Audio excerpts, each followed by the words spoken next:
Salut l'équipe, suite au premier trailer de Avatar 2, la voix de l'eau, il y a quand même une question qui se pose, pourquoi il y a encore des humains sur Pandora et surtout pourquoi certains Na'vi semblent être alliés avec eux. On va essayer d'y répondre dans cette vidéo, let's go. Petit message avant de réellement commencer cette vidéo, on est actuellement 422 personnes sur la chaîne, merci à ces personnes qui se sont abonnées et aux autres qui hésitent encore, abonnez-vous, c'est gratuit et un grand merci. Le film Avatar La Voix de l'eau sort en décembre 2022 avec la première bande-annonce de la suite très attendue mettant en vedette les Na'vi travaillant apparemment avec la RDA. Les ennemis des Na'vi dans Avatar de 2009. La RDA, ou Resource Development Administration, occupait à l'origine Pandora pour exploiter le minerai extrêmement précieux. À cause de cela, la RDA est entrée en conflit avec les Na'vi, les indigènes humanoïdes de Pandora, ce qui signifie qu'une alliance entre les deux factions semble peu probable pour l'avenir. Cependant, la première bande-annonce de la suite tant attendue de James Cameron montre que les Na'vi travaillent apparemment avec les membres de la RDA. On sait peu de choses sur Avatar 2 à ce stade, si ce n'est que le film se concentrera sur la famille de Jake Sully et Neytiri, tout en faisant la lumière sur les tribus océaniques de Pandora. Cependant, ce qui est confirmé, c'est que certains des membres humains de la RDA reviendront dans le film, notamment Parker Selfridge de Giovanni Ribisi et le colonel Miles Quaritch de Stephen Lang, ce qui pourrait donner un aperçu de l'alliance entre les Na'vi et la RDA dans le film. Le film pourrait explorer cette alliance de plusieurs manières. Premièrement, certains membres humains ont été choisis par Jake et les Na'vi pour rester sur Pandora après les événements de la bataille décisive d'Avatar. Après la victoire des Na'vi sur la RDA, tous les humains, à l'exception de quelques privilégiés, Norm Spellman et Max Patel étant parmi ceux-ci, ont été expulsés de Pandora et renvoyés sur Terre. Étant donné la place d'Avatar 2 dans la chronologie de la franchise, confirmée plus d'une décennie après le premier film, il est possible que Norm et Max, ainsi que les autres humains autorisés à rester sur Pandora, aient aidé à reconstruire la RDA d'une manière qui s'aligne avec les intérêts des Na'vi. Avec Jake, après sa transformation permanente en tant que Na'vi, aux côtés de Norm et Max, pourrait utiliser le nouveau RDA amélioré pour aider les autochtones de Pandora de plusieurs manières, potentiellement liées à l'exploration des océans de Pandora.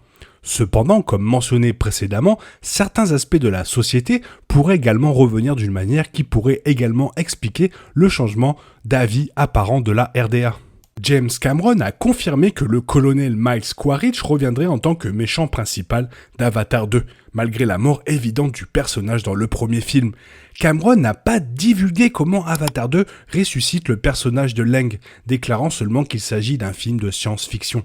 Compte tenu du grand saut dans le temps entre Avatar et Avatar 2, il est possible que Quaritch ait lentement infiltré les Na'vi et le reste de la RDA, formant une alliance de faux fuyants entre les deux qui pourrait conduire à un autre conflit. De plus, Selfridge de Giovanni Ribisi est peut-être revenu à Pandora avec plus de ressources et de puissance de feu pour terminer ce qui avait commencé dans le premier film. Cette chronologie des événements conviendrait également à Avatar 2, étant donné qu'Avatar a déclaré qu'il fallait 6 ans pour voyager entre la Terre et Pandora, rendant possible un voyage de retour pour Parker Selfridge. Une autre possibilité est que le personnage de Ribisi ait changé d'avis entre les événements d'Avatar et d'Avatar 2. Bien qu'il soit l'une des principales présences antagonistes du premier film, Parker Selfridge, plus axé sur les affaires, avec Quaritch de Lang fournissant l'armée, compte tenu de tout cela, Selfridge aurait pu changer son point de vue sur Pandora et les Na'vi dans l'écart de 10 ans entre les films, formant un nouveau RDA dans le processus qui revient s'allier avec Jake Sully et les Na'vi. Cependant, étant donné le secret intense autour d'Avatar 2 et de ses suites confirmées, il reste à voir comment la RDA prend en compte la dernière excursion de Cameron à Pandora. Qu'il s'agisse de la société changeant ses habitudes à travers les humains de bonne humeur du premier film, ou des répercussions de la guerre des Na'vi avec la société terrestre et des opérateurs, il est clair que la RDA reviendra dans Avatar La Voix de l'eau. Maintenant, parlons un peu de ma théorie. Oui, car j'ai une théorie. Ma théorie est que le colonel Miles Quaritch est toujours vivant, mais comme Jake Sully, il est maintenant en permanence dans un corps Na'vi. Et je vous explique pourquoi.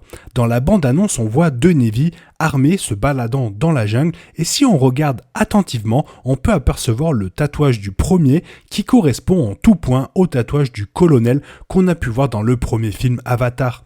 Alors peut-être qu'une autre tribu Navy a récupéré le corps de Miles pour faire la même cérémonie qu'avec Jack, et du coup cela donne une présence supplémentaire pour la RDA sur la planète Pandora. En tout cas, c'est ma théorie. Qu'est-ce que vous en pensez? Mettez-le moi en commentaire. Pour le moment, on a très peu d'informations sur le rôle de la RDA dans Avatar 2, La Voix de l'eau. James Cameron et John Lando nous ont donné quelques informations pour nous aiguiller, mais sans plus. Donc du coup, reste à voir les prochaines bandes annonces et surtout le film en fin d'année. Voilà, j'espère que cette vidéo elle t'a plu. Si elle t'a plu, n'hésite pas à la liker et surtout à t'abonner pour le référencement de la chaîne. Merci. Je te souhaite une bonne matinée, après-midi, peut-être une bonne soirée ou un bon week-end. Bisous bisous, hasta la vista.